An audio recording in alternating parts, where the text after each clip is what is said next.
élève. Ce que j'ai vu sur la vidéo était tout à fait extraordinaire. Mon cerveau essayait de trouver une explication rationnelle. C'était vraiment étrange.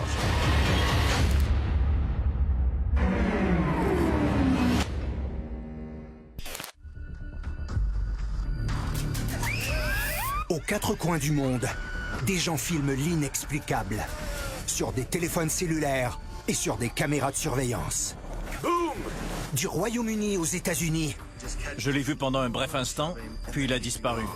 De plus en plus de phénomènes inexpliqués sont captés sur vidéo. Oh mon Dieu! La chaise a glissé sur le plancher.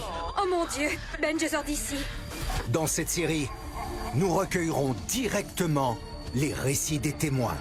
Une ombre noire avec des ailes a fondu sur moi.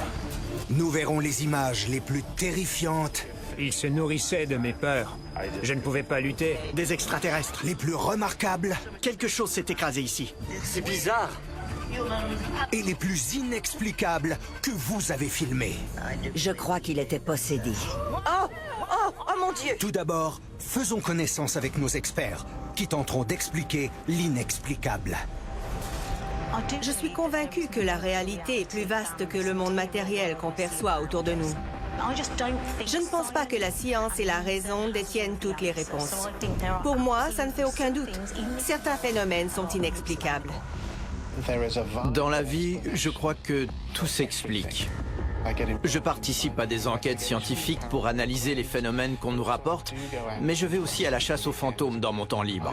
Je suis un sceptique pur et dur. Si ça me semble évident que c'est truqué, je vais le dénoncer. Je crois aux fantômes parce que j'ai déjà été en leur présence. Il y a des choses qu'on ne peut pas expliquer.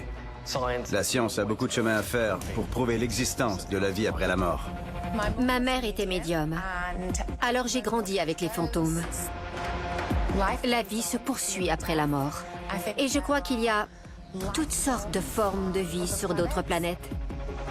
Est-ce qu'il y a toujours une réponse à un phénomène inexpliqué? Non.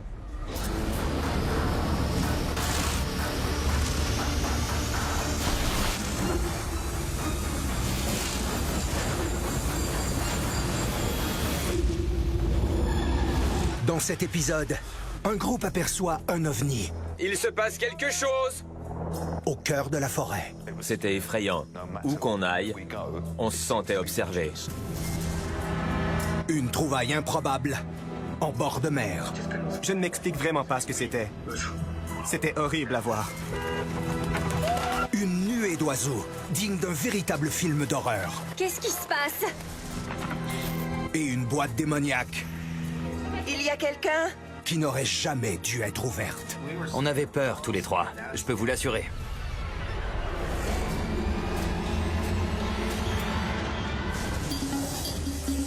Commençons par nous rendre dans le comté de Suffolk, au Royaume-Uni.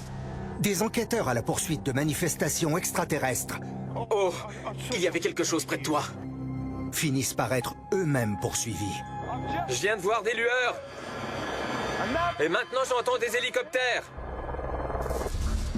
Tous deux chasseurs d'ovnis, Jeff Young et Phil Bradshaw mènent l'enquête et tentent de recueillir des preuves d'activité extraterrestre depuis plus d'une décennie.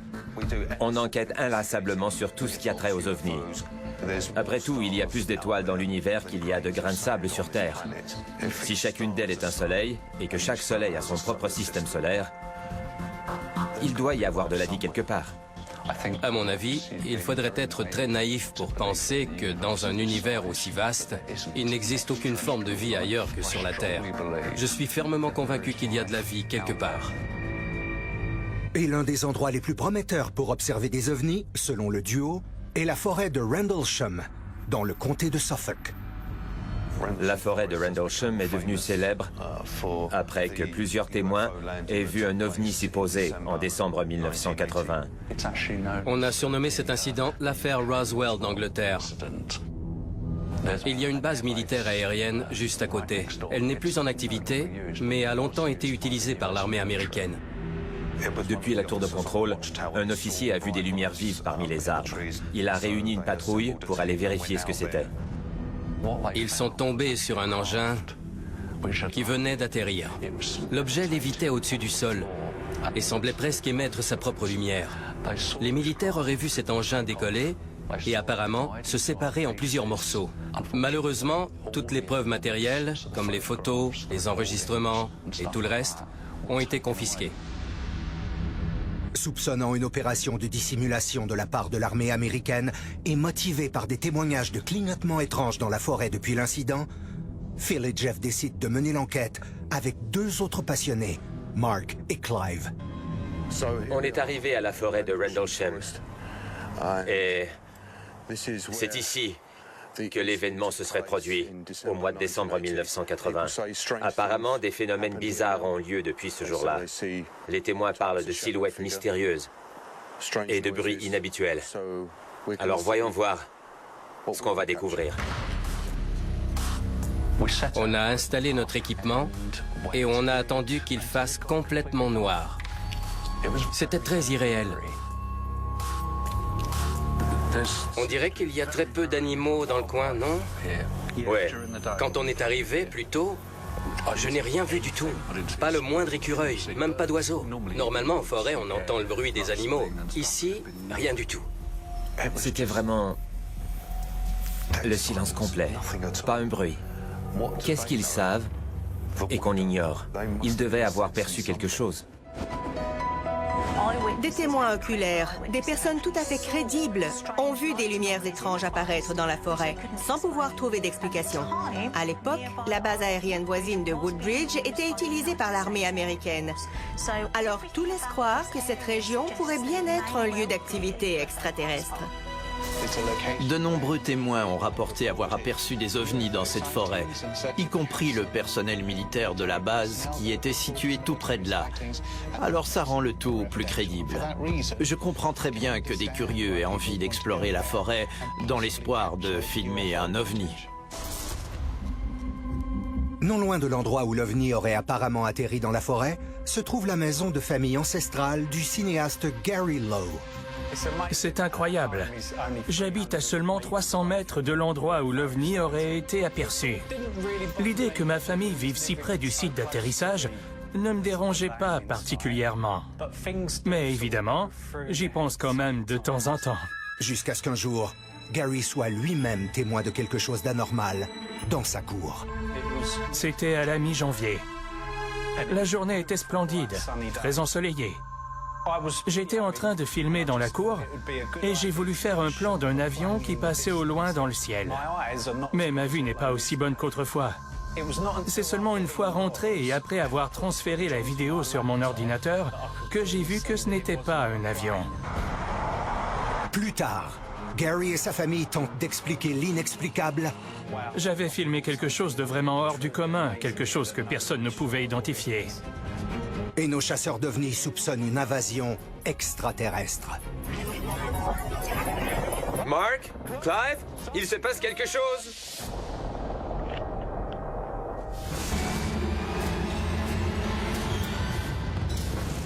Avenir. A-t-on affaire à un simple poisson d'avril? Ou à une vraie découverte macabre sur la plage? Je m'appelle Paul Jones, j'ai 49 ans et je vis tout près de Cambridge. Par un beau week-end d'octobre, Paul décide d'aller avec son épouse à Great Yarmouth. C'était l'anniversaire de ma femme et on a voulu passer la fin de semaine au terrain de roulotte de Yarmouth. C'est une tradition d'anniversaire. On se retrouve là-bas avec des amis, on boit et on fait la fête. Nos enfants sont grands, alors on est entre adultes. Vers la fin du week-end, le dimanche, on va souvent faire une longue promenade sur la plage pour guérir notre mal de tête. Mais au lieu de soulager le mal de tête de Paul, la balade lui réserve une vision sortie tout droit de l'enfer. Pendant qu'on se promenait, j'ai vu quelque chose. J'ai cru que c'était un sac à dos qui avait été rejeté par la mer. Mais en m'approchant, j'ai bien vu que ce n'était pas ça. C'était dégoûtant, horrible. Quelque chose qu'on s'attendrait à voir dans un film d'horreur, pas sur la plage de Great Yarmouth. Un corps en décomposition s'était échoué sur le sable. Ça mesurait environ 2,5 pieds. L'un de ses flancs était complètement ouvert. Je ne savais pas vraiment ce que c'était. Au départ, j'ai cru que c'était un phoque, quelque chose comme ça. Mais j'ai vu que la queue était celle d'une sirène. Et le haut du corps avait l'air quasiment humain. C'est difficile à décrire tellement c'était horrible. La queue semblait presque recouverte de caoutchouc, et non pas d'écailles. Mais le pire, c'était l'odeur. Ça empestait. On distinguait encore des cheveux. Un mélange de peau et de chair. C'était horrible à voir. Cette sinistre découverte plonge Paul dans la confusion. Je regardais autour de moi pour voir si quelqu'un essayait de nous jouer un tour et nous filmait. Mais il n'y avait personne sur la plage, à part nous. La chose avait l'air d'être là depuis un moment. Elle commençait à s'enfoncer dans le sable. J'ai voulu convaincre ma femme de venir voir, mais elle a refusé de s'approcher. Elle voulait appeler la police pour rapporter la chose. J'ai fini par téléphoner au centre de conservation marine, qui a promis d'envoyer quelqu'un. On a entendu sur place une bonne heure, mais personne n'est venu. Puis la marée a commencé à monter. Alors, j'ai voulu ramasser la chose et la ramener avec nous. Mais ma femme a refusé qu'on la mette dans la voiture à cause de la puanteur. Même s'il n'a pas pu conserver son souvenir, Paul a publié sa vidéo en ligne une fois de retour sur la terre ferme, provoquant bien des remous. En quelques jours, la vidéo a été partagée plus de 49 000 fois, avec 23 000 commentaires. La plupart des gens disaient que c'était n'importe quoi. Mais il y avait quand même une bonne partie d'entre eux qui affirmaient que c'était réel. Une femme a dit que ça ne pouvait pas être une sirène, puisque les nageoires se trouvaient au mauvais endroit. Mais bon, je ne sais pas trop quelle était sa référence. Après tout, les sirènes ont été inventées il y a des centaines, peut-être des milliers d'années, pour servir de mise en garde aux marins qui partaient au large. Mais au fil du temps, comme bien des contes et des légendes, elles ont acquis un certain poids dans l'imaginaire fantastique. Est-ce que ça pourrait être une plaisanterie? Quelqu'un qui aurait voulu faire une blague? D'accord, si on regarde les nageoires, la silhouette, effectivement, on pourrait croire que c'est une sirène. Mais on sait que les sirènes n'existent pas. Alors, est-ce un canular? Je crois aux sirènes. Mais dans ce cas-ci, j'aurais besoin de voir une autopsie. Je suis sceptique. Je ne pense pas qu'il s'agisse d'une vraie sirène. Je ne crois pas qu'elles existent d'ailleurs. J'avoue que cette chose ressemble à une sirène, mais c'est sans doute un accessoire fabriqué par quelqu'un. Comme par hasard, Paul fabrique des accessoires d'Halloween dans ses temps libres. Vous ne croyez quand même pas qu'il essaierait de nous faire mordre à l'hameçon? Comme je crée des costumes pour Halloween, des gens m'ont accusé de l'avoir fait moi-même. À vous de voir, je sais ce que j'ai vu ce jour-là et j'aimerais bien pouvoir faire quelque chose d'aussi réaliste. Alors, à nous de nous faire notre propre opinion. Aux quatre coins du monde, de plus en plus de gens réussissent à filmer des phénomènes surnaturels. En Californie, la maison de cet homme semble avoir un petit défaut. Chaque fois qu'il siffle, il semble provoquer quelque chose d'indésirable. Il tient à prendre sur le fait le coupable qui ouvre ses portes. Il n'y a personne là-dedans. On dirait bien que cet esprit frappeur a horreur des sifflements. Oh, bon sang. Sérieux, c'est vous qui l'avez demandé.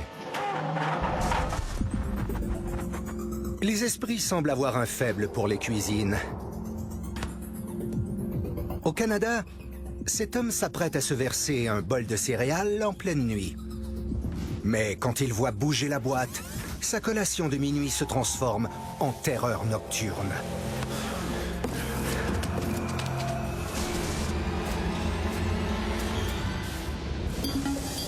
À venir, en Floride, aux États-Unis, on se demande d'où proviennent ces chocs. Oh mon Dieu. Et on se mesure à une boîte démoniaque. Tu veux que je l'ouvre? Oui, s'il te plaît, c'est gentil. J'ai un peu de mal à le faire. C'était quoi ça? Je m'appelle Clayton, je suis créateur de contenu et je vis aux États-Unis, en Floride, à Spring Hill. Je fais des enquêtes paranormales que je filme pour ma chaîne YouTube. Salut tout le monde. Ça va les gars? Salut les gars. Ici Clayton et je vous emmène dans la nouvelle maison. Inspiré par d'autres enquêteurs de phénomènes surnaturels, Clayton a commencé à documenter sa quête de l'étrange il y a environ 2 ans. Il se passait toujours la même chose dans ces émissions. Et ça m'agaçait.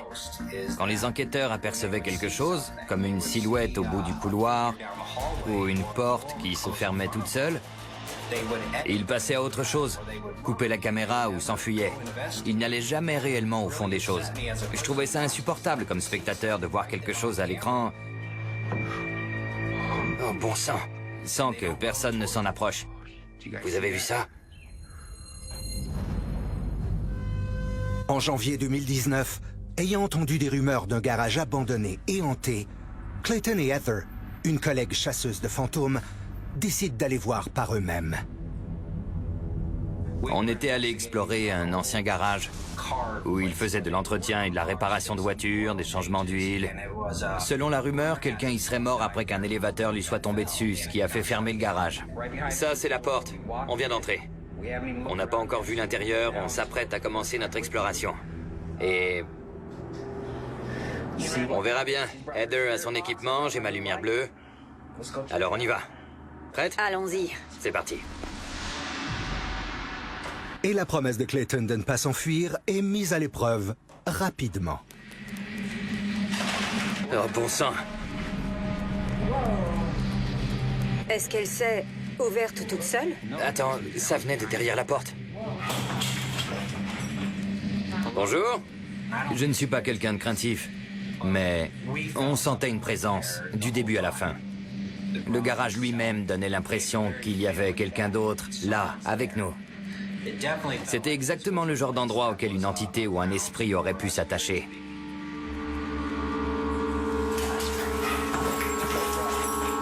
Oh, waouh! On ne nous a pas menti en nous conseillant cet endroit. Beaucoup d'activités. On entendait un bruit qui semblait provenir du bureau, pendant qu'on était dans le garage. Mais quand on se rendait dans le bureau, c'est dans le garage qu'on commençait à entendre des sons. Allô? Il y a quelqu'un? Bon, c'est évident que ça vient de là-bas. J'en reviens pas. Qu'est-ce qui peut bien faire autant de bruit? En plus, cette porte est la seule qui mène à l'autre pièce. Oh mon Dieu. On a finalement compris que le bruit venait du plafond, au-dessus du couloir qui reliait les deux espaces. Juste ici, il y a quelque chose. Je viens d'entendre cogner contre le plafond. Ouais, moi aussi. On jette un coup d'œil? Ok, tout le monde. Clayton s'apprête à monter pour ouvrir cette grille. C'est poussiéreux et sale. Ça a l'air lourd. Oh mon Dieu! C'est quoi? Mon Dieu, qu'est-ce que c'est? Tu ouvres la grille de ventilation et cet horrible truc rouge te tombe dessus. Ça va? T'es blessé? Je ne pense pas. On dirait presque... Mon Dieu, comment ça s'appelle? Une boîte... Une boîte à D-Book? Une boîte à D-Book. Une boîte à D-Book est un objet dans lequel on a enfermé un esprit maléfique en y mettant les effets personnels de quelqu'un, que ce soit des cheveux, un jouet préféré, un objet, ce genre de choses. C'est une sorte de sorcellerie. Je ne sais pas trop comment le décrire. Enfin, on scelle la boîte avec de la cire pour empêcher l'esprit de s'échapper. Un D-Book est un démon mythique malfaisant. Et on estime que les boîtes comme celle-ci comptent parmi les objets les plus maudits qui existent. Clayton doit à présent faire un choix. Laisser la boîte là où il l'a trouvée ou la prendre avec lui. On la porte avec nous? Je n'ai plus envie d'être ici. Moi non plus. Au moins, il y a de grandes portes. Oui, si jamais on doit partir en courant. J'ai l'impression d'étouffer ici. On avait peur. Au début, on ne savait pas quoi faire de cette boîte. Finalement, on s'est dit qu'on ne voulait pas la laisser là pour que quelqu'un d'autre la trouve, sachant qu'il y avait peut-être une entité enfermée à l'intérieur. Alors, on a décidé de la prendre. Je suis content, c'était cool. Oui, c'est vrai. Je ne vois rien, je dois retourner la caméra. Cette porte... Oui, on va sortir par l'avant. Mais après son départ précipité... On est sortis. Alors qu'il retourne chez lui, Clayton se ravise. On recommande toujours à ceux qui trouvent ces boîtes de ne pas les ouvrir. Il faut les enterrer ou encore ne pas y toucher. Je préfère ne pas rapporter cette boîte chez moi. Je ne m'y connais pas trop. J'ai vu quelques vidéos de personnes qui les avaient ouvertes et je ne veux simplement pas prendre le risque de la ramener à la maison. Je me suis rendu dans un champ où je savais qu'il n'y aurait pas de circulation ni de passants et j'ai enterré la boîte à 2 pieds de profondeur. Revenons à Rendlesham. Le cinéaste Gary Lowe, qui vit tout près du site où des ovnis auraient atterri dans les années 80, réussit à filmer une image inexplicable. Quand j'ai transféré ce que j'avais filmé sur mon ordinateur et que je l'ai projeté sur grand écran, je n'avais pas la moindre idée de ce que c'était. J'ai demandé à chacun des membres de ma famille de venir y jeter un coup d'œil et de me donner son avis. Le fils de Gary, James, âgé de 12 ans, est lui aussi sous le choc. On aurait dit un astéroïde qui montait vers le ciel. C'était fascinant. Je suis sûre que c'était un ovni. Quand j'ai regardé la vidéo, j'avoue que mon cœur s'est mis à battre un peu plus vite. J'étais abasourdi d'avoir capté quelque chose d'aussi hors du commun avec ma caméra. Quand on imagine un ovni, on pense généralement à une soucoupe ou à un vaisseau de forme triangulaire. Mais l'objet ressemblait plutôt à une sorte d'œuf allongé et de couleur sombre. Il n'avait pas l'air de traverser le ciel à toute vitesse. À vrai dire, on aurait presque dit qu'il était immobile dans le ciel. L'explication rationnelle était qu'il s'agissait peut-être d'une météorite. Mais quand j'ai publié la vidéo en ligne, une foule de gens ont affirmé que ça ne pouvait pas être une météorite, puisque l'objet se dirigeait vers le ciel, et non vers la Terre. Le fait de voir tous ces gens commenter ma vidéo a vraiment renforcé ma conviction à ce moment-là. Je savais que j'avais réussi à filmer quelque chose d'extrêmement rare, quelque chose que personne n'était capable d'expliquer. La seule interprétation que j'ai, c'est que j'ai réellement filmé un objet volant non identifié par hasard et qu'on n'aura sans doute jamais d'explication. Maintenant, j'avoue que je n'aime pas trop sortir quand il fait nuit. S'il faut sortir les poubelles, je demande à ma femme de le faire. Dans la forêt de Rendlesham, tout près, nos chasseurs d'ovnis ne se laissent pas intimider par la noirceur et explorent ce fameux site d'atterrissage. Là-bas, parmi les arbres, Mark a vu une lumière blanche. Je l'ai vue au moins 6 fois. Regardez, je la vois. Oui. Et peu importe ce que c'est, ça se déplace. Elle est là-bas. Vous la voyez? Elle bouge? Oui.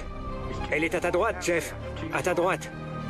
Vu la hauteur de ces lumières, impossible que ce soit le reflet de nos lampes de poche dans les yeux d'un animal ou quelque chose du genre. Elle semblait flotter au moins 6 pieds au-dessus du sol. Je n'avais encore jamais vu une chose pareille. On ne se trouvait près d'aucune route. Il faisait noir. Si ça avait été quelqu'un avec une lampe torche, la lueur aurait été plus près du sol. Elle se déplaçait au-dessus d'une partie très accidentée de la forêt. Impossible de marcher par là sans tomber et se blesser gravement. À mon avis, l'un des phénomènes les plus inexplicables à s'être produit cette nuit-là, pendant notre enquête, c'est cette lumière très vive qui est apparue soudainement, tout près de la base d'un arbre. C'était comme un rayon lumineux qui semblait provenir d'au-dessus de nos têtes. Il a éclairé une zone bien précise autour des racines de l'arbre. C'était un rayon très localisé, très lumineux.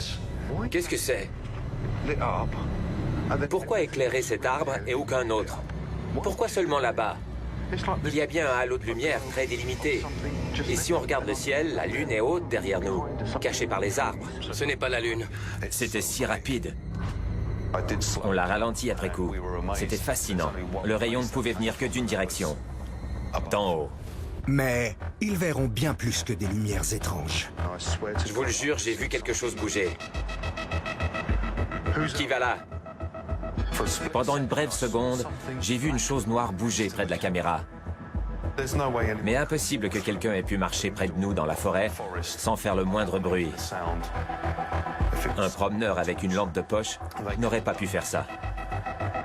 On est venu ici ce soir pour vous parler. Je ne sais pas ce qui bougeait parmi les arbres, mais c'était énorme. Au moins 20 pieds de hauteur. À l'aide d'un détecteur de voix électronique, Jeff tente de communiquer avec l'entité qu'il a sentie. Pouvez-vous vous manifester, s'il vous plaît? On a aperçu des lumières. Est-ce que c'était un signal de votre part? Étiez-vous ici en 1980, quand des témoins ont rapporté avoir vu un objet volant non identifié atterrir dans cette forêt? Est-ce que vous étiez là? En faisant rejouer l'enregistrement, on a pu entendre une voix. Mais impossible de distinguer des mots. Puis on a entendu des chants. Je ne crois pas qu'un être humain normal aurait pu produire des sons comme ceux-là avec sa voix. On aurait dit une sorte de gargouillis. J'ai eu l'impression que la voix disait la même chose encore et encore, d'un ton très monocorde. J'ai douté de moi. Je me suis dit que j'imaginais ces sons. Mais mon collègue s'est tourné vers moi pour me demander si je les entendais aussi. On entendait tous la même chose. C'était très étrange et difficile à expliquer. Les gens de la région voient apparaître des lumières inhabituelles dans cette forêt depuis environ 40 ans. Vous revenez souvent? Pouvez-vous nous parler? Ce n'était pas une voix humaine. C'était l'un des sons les plus étranges qu'on ait enregistrés. À venir. D'autres phénomènes vont se produire. Non. Quoi? Oh! Puisque nos chasseurs d'ovnis ne sont pas seuls dans la forêt. Oh! Il y avait quelque chose près de toi. Tu plaisantes? Non, non, non. Mon Dieu, ce n'est pas drôle. On rapporte fréquemment des témoignages d'ovnis, un peu partout dans le monde. Qu'est-ce que c'est? Je ne comprends pas. Je ne sais pas, hein? Dans cette vidéo, un objet volant non identifié semble flotter dans le ciel nocturne, juste au-dessus d'une ville d'Hawaï. C'est une météorite? Des passants tentent de trouver une explication, effrayés par ces lumières à la provenance mystérieuse. Ça me fait peur.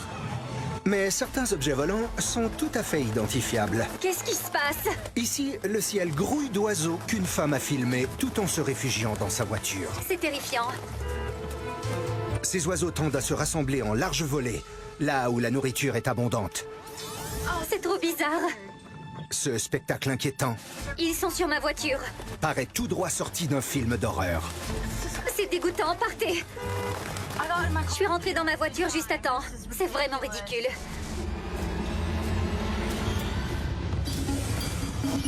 En Géorgie, aux États-Unis, un étrange brouillard spatial. On voyait clairement que cette chose venait du ciel. Et on aurait dit qu'elle déformait le temps et l'espace. C'était l'une des choses les plus inquiétantes que j'ai vues de toute ma vie. Grace Kelly, 36 ans, a capté des images résolument hors du commun sur une caméra de sécurité qu'elle a fait installer à l'arrière de sa maison. C'était une caméra avec un détecteur de mouvement qui s'active quand quelque chose bouge. Le soir, après avoir posé la caméra, Grace et son copain Jonathan vont souper au restaurant. J'ai reçu une alerte sur mon téléphone pour m'informer qu'un mouvement avait été détecté.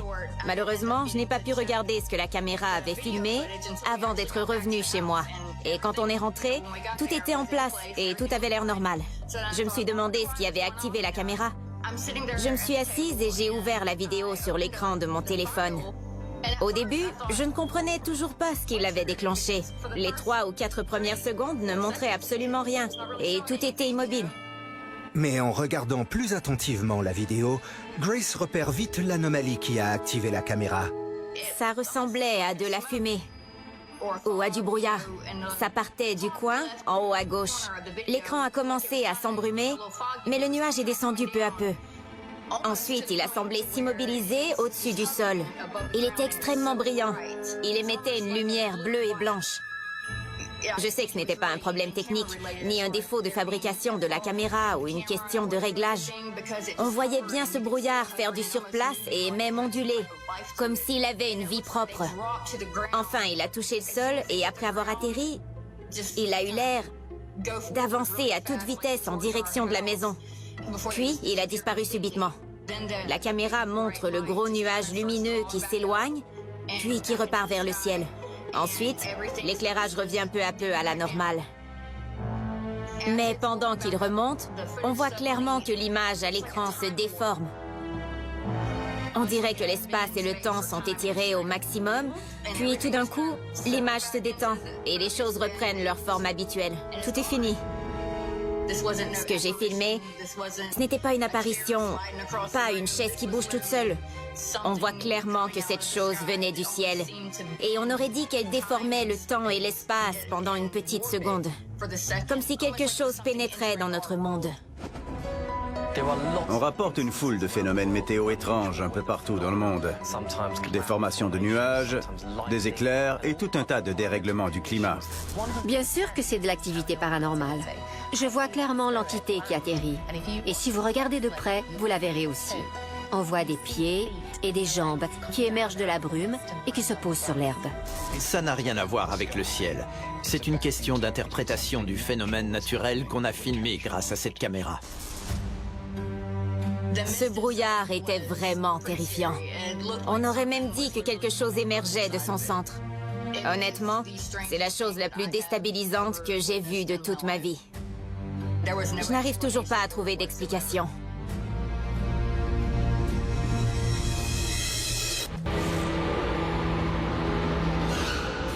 Revenons en Floride, où après avoir trouvé une boîte à 10 boucs dans un garage abandonné...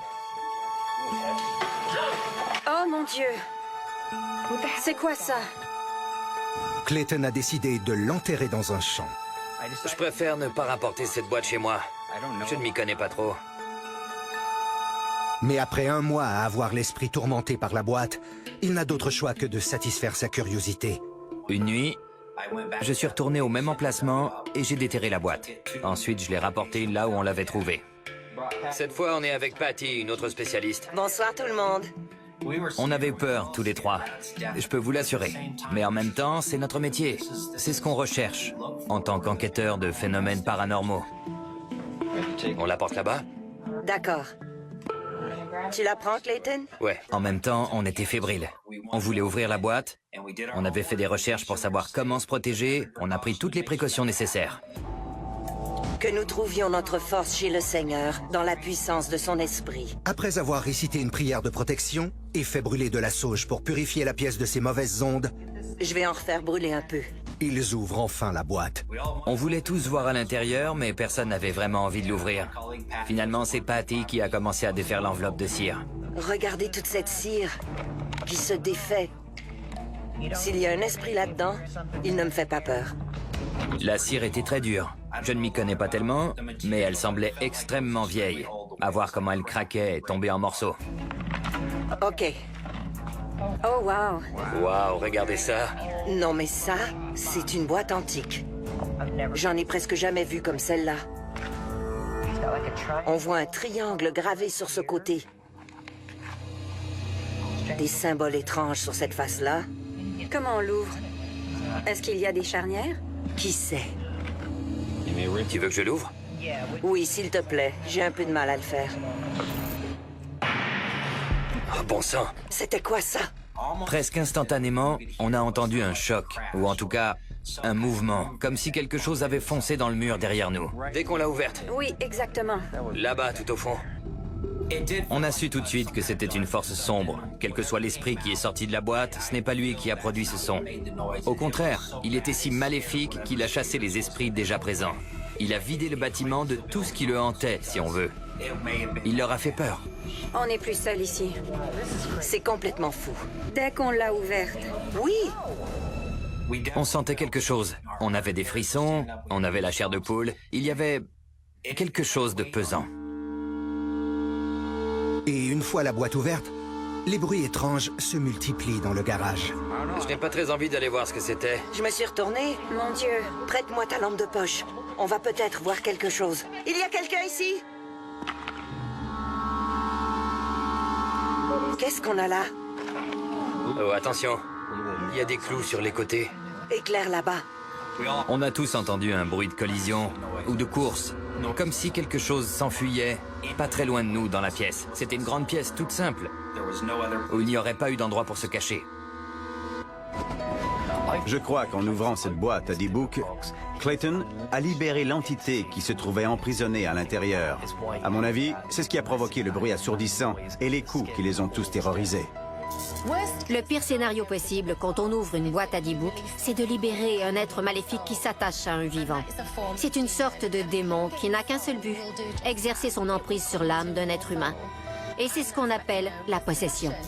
Si je trouvais une boîte à 10 boucs, je la laisserais exactement là où je l'ai trouvée. Je n'essaierai pas de la déterrer, ni de la déplacer, ni de la ramener chez moi. Et chose certaine, je ne l'ouvrirai pas, car c'est souvent la curiosité de l'être humain qui le perd. Je ne prendrai pas ce risque. Le cœur battant à tout rompre, les trois complices examinent ensuite le contenu de la boîte. On dirait une sorte d'objet noir et... C'est quoi ça?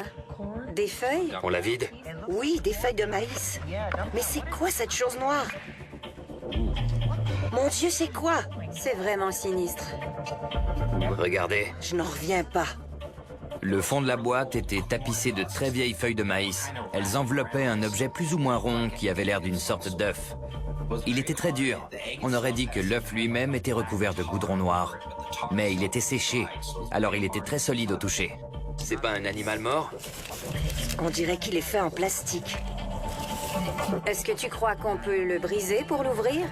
Je ne sais pas, touche-le. Ouais, il est creux. Des feuilles de maïs, un bout de fil et cette chose en plastique. C'est si étrange, je ne sais même pas quoi en penser. Clayton, Heather et Patty ne comprennent pas trop le contenu de la boîte. Mais une chose est claire, la présence tenace n'a aucune intention de repartir. Oh! Oh mon Dieu! J'ai failli avoir une crise cardiaque. La caméra bouge trop lentement. Ok, qu'est-ce qui se passe ici? C'est le signal du départ pour Clayton et ses collègues.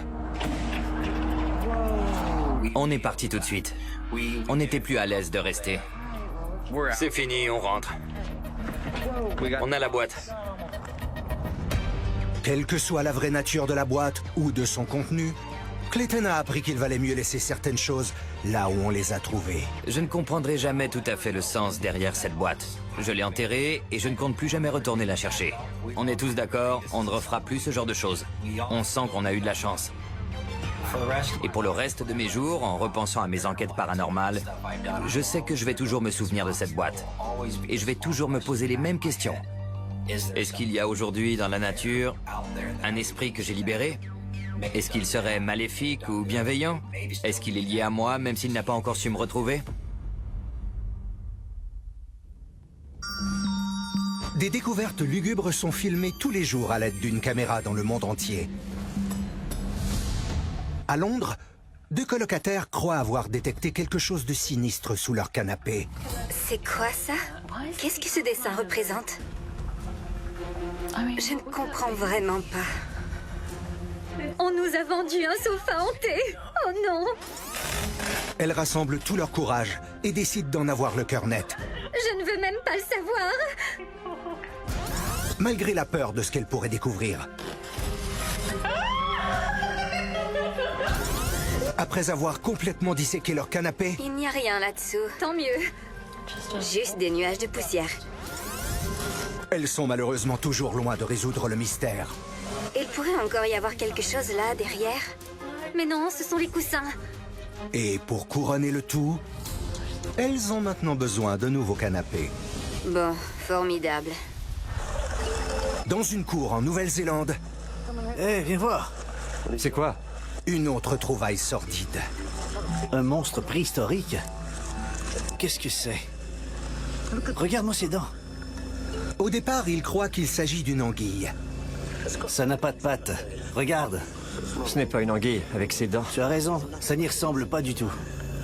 Peut-être une sorte de lézard dans ce cas. Il a une drôle de tête.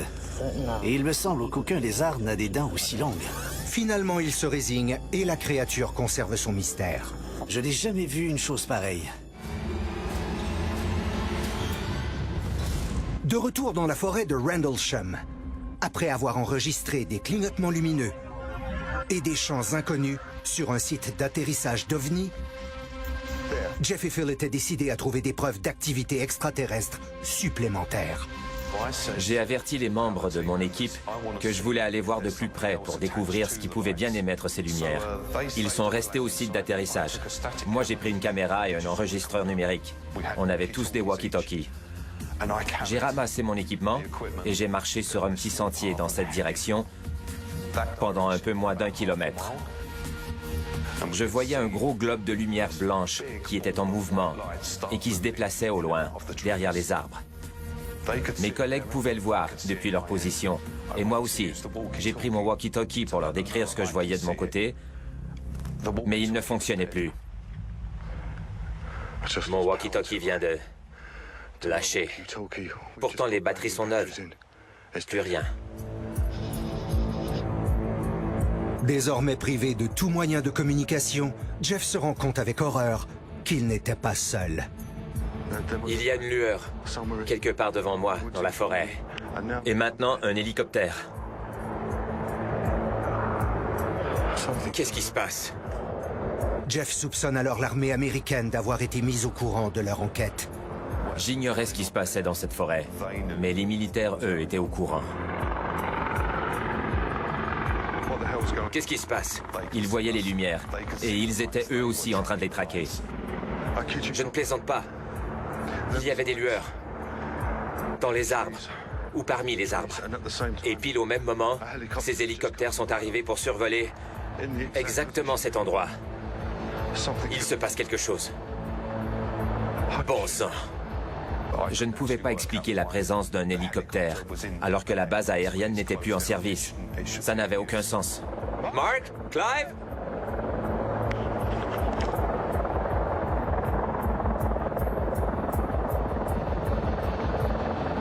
Il se passe quelque chose? Un autre hélicoptère militaire est apparu. Il y en avait maintenant 3. Je regardais les lumières, et mes collègues pouvaient les voir aussi. On filmait les hélicoptères, on les surveillait, eux et les lumières. Eux nous surveillaient, ainsi que les lumières. Je me suis demandé dans quel pétrin on venait de se mettre. Je viens de voir des lueurs. Et maintenant, j'entends des hélicoptères. Mon walkie-talkie ne fonctionne plus. J'avais peur. C'était effrayant. Où qu'on aille, on se sentait observé. Difficile d'expliquer pourquoi. On parle bien d'un endroit public, une simple forêt où on devrait normalement pouvoir se promener. Alors pourquoi y avait-il des hélicoptères pour les épier? De nombreux gouvernements veulent nous cacher le nombre de fois où d'autres formes de vie ont visité la Terre. Est-ce que ce sont vraiment des objets volants non identifiés de nature extraterrestre, ou y a-t-il autre chose en jeu? De retour au site d'atterrissage, Mark et Clive s'apprêtent à vivre quelque chose d'encore plus angoissant. On dirait que ces lumières sont partout, vous ne trouvez pas? Oh. Quoi? Non. Quoi? Qu'est-ce qu'il y a? Oh, il y avait quelque chose près de toi. Tu plaisantes? Non, non, non. Oh mon Dieu. Ce n'est pas drôle. C'était tout près de toi, juste ici. Une chose qui avait ta taille. J'ai dû parcourir une longue distance tout en transportant l'équipement pour revenir auprès de mon équipe. Je ne pouvais plus les appeler. Tout avait lâché. Je vais essayer de retrouver Mark et Clive. Quand je suis arrivé, ils semblaient en panique. Tu le sais comme moi, je suis un grand sceptique, pas vrai? Ouais. Mais j'ai vu quelque chose pendant que tu étais parti. Juste à côté de Clive. Pendant une brève seconde, j'ai vu une réplique parfaite de lui-même qui se tenait debout à ses côtés. Mark a vu un double. Je voyais bien la terreur dans ses yeux. J'étais confus. Les hélicoptères, les lueurs. Je leur ai dit, on ramasse l'équipement, on s'en va. Phil et Jeff essaient toujours de comprendre ce dont ils ont été témoins cette nuit-là dans la forêt de Rendlesham. On sait qu'on a eu affaire à des événements que... je n'arrive toujours pas à m'expliquer. En revoyant les enregistrements, on voit très bien qu'on a réussi à capter une manifestation inhabituelle. Est-ce une activité paranormale, extraterrestre, ou simplement un phénomène naturel? Qui sait? Mais le duo reste persuadé que cette histoire cache encore de nombreux secrets. Cette nuit-là, je crois qu'on a aperçu soldats de l'armée américaine en train de traquer des ovnis en pleine forêt de Rendlesham. Et tout a commencé au mois de décembre 1980. Quant à la base aérienne abandonnée, selon moi, elle ne l'est pas du tout. On y mène toujours des opérations. On sait ce qu'on a vu cette fois-là. Et je crois que les soldats qui pilotaient les hélicoptères détiennent bien plus d'informations sur ce qui se passe réellement dans la forêt de Rendlesham.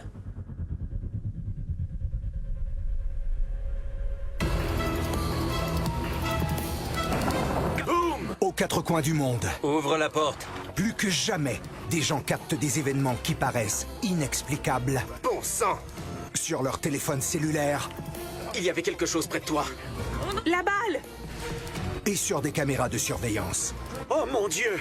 Comme ces dispositifs font maintenant partie de notre quotidien. Oh mon Dieu! J'ai vraiment craint pour ma vie. Ce n'est qu'une question de temps. C'est inexplicable. Avant que vous ne réussissiez à capter le surnaturel sur caméra. Oh! Oh! Oh mon Dieu! Oh mon Dieu! Lou! Bon sang, Lou!